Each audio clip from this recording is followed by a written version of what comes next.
Alhamdulillahirabbil alamin wassalatu wassalamu ala asyrafil anbiya'i wal mursalin wa ala alihi wa sahabatihi wa man tabi'ahum bi ihsanin ila yaumiddin. Rabbana zidna ilma warzuqna fahma, Rabbana 'allimna ma yanfa'una wanfa'na bima 'allamtana bi fadlika wa rahmatika ya arhamar rahimin. Amma ba'du. Pembahasan kita sekarang itu mengenai niat ketika berkurban. Apakah kita itu ketika berkurban itu harus berniat? Atau kapan niatnya? Andi diperintahkan oleh ibunya untuk memotong kambing, yang mana kambing tersebut adalah kurban dari ibunya. Maka Andi akhirnya memotong kambing tersebut. Pertanyaannya adalah, apakah ibunya Andi ketika berniat kurban itu harus saat Andi memotong, ataukah cukup pada saat dia serahkan hal tersebut, ataukah cukup pada saat dia serahkan kurbannya kepada Andi? Berkaitan dengan pemotongan, hukum asalnya seseoranglah yang memotong hewan kurbannya sendiri, seperti yang dilakukan oleh Rasulullah SAW dulu. Rasulullah pernah berkurban sekitar 100 dan beliau memotong 66 dari hewan kurban tersebut. Sisanya diserahkan kepada Ali bin Abi Thalib. Ini menunjukkan bahwasannya apa? Menunjukkan bahwasannya sebenarnya juga diperbolehkan bagi seseorang untuk menyerahkan hewan kurbannya dipotongkan oleh orang lain. Apalagi jika tidak mampu. Kalau mampu bagaimana? Kalau mampu ya nggak masalah juga ketika menyerahkannya kepada orang lain.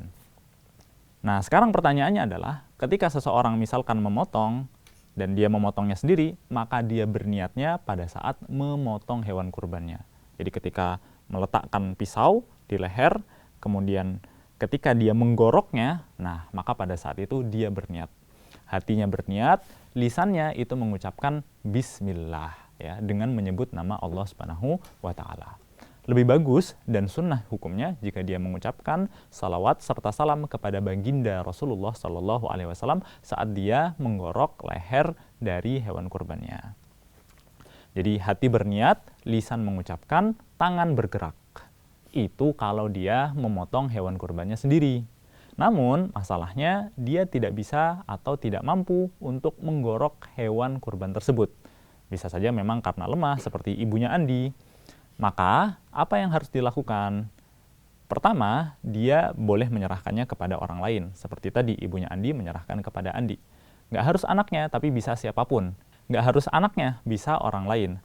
Yang penting, orang tersebut halal sembelihannya. Yaitu siapa? Yaitu Muslim ataupun ahlu kitab. Lalu kapan diniatkan untuk berkurbannya? Diniatkan untuk berkurbannya bisa pada saat diserahkan. Gitu. Ketika misalkan Ibu Andi memberikan kambingnya kepada Andi, wahai Andi, sembelihkan ini, dia niatkan untuk kurban, maka selesai, nggak ada masalah, itu sudah cukup, gitu. Tetapi bagus juga kalau pada saat Andi menggorok, ibunya Andi melihat. Ketika ibunya Andi itu menyerahkan kurbannya kepada Andi, lalu dia berniat, maka itu sudah cukup, sudah aman. Tapi lebih bagus kalau ibunya Andi menyerahkannya kepada Andi, lalu pada saat digorok sama Andi, ibunya Andi melihat langsung dan di dalam hati berniat. Gitu.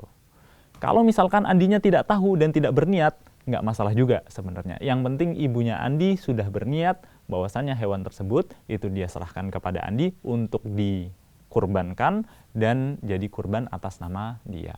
Nggak masalah. Kalau Andinya ternyata lupa, misalkan dia tidak baca bismillah, bagaimana? Kalau dia tidak membaca bismillah, itu juga tidak masalah.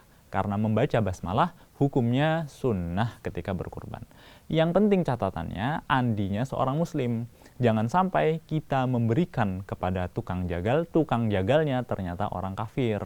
Maka pada saat itu tidak sah, ya, maka pada saat itu tidak sah hukum dari kurbannya. Bahkan tidak halal kita memakan hewan kurban tersebut. Tapi kalau misalkan yang menggorok dan menjagalnya adalah seorang muslim, maka baik dia membaca basmalah maupun tidak, hukumnya tetap halal, hukumnya sah, gitu ya, selama ibunya Andi meniatkan. Namun lebih baik jika tukang jagalnya itu membaca basmalah, menyebutkan bahwasanya ini kurban atas nama ibunya Andi misalkan tadi, dan membaca tadi doa-doa yang lainnya. Jadi itu yang berkaitan dengan niat. Boleh kita berniat pada saat menggoroknya, atau pada saat kita melihat hewan kita sedang digorok, Atau boleh juga pada saat kita memberikan hewan kurban tersebut kepada tukang jaganya. Barakallahu fikum. Assalamualaikum warahmatullahi wabarakatuh.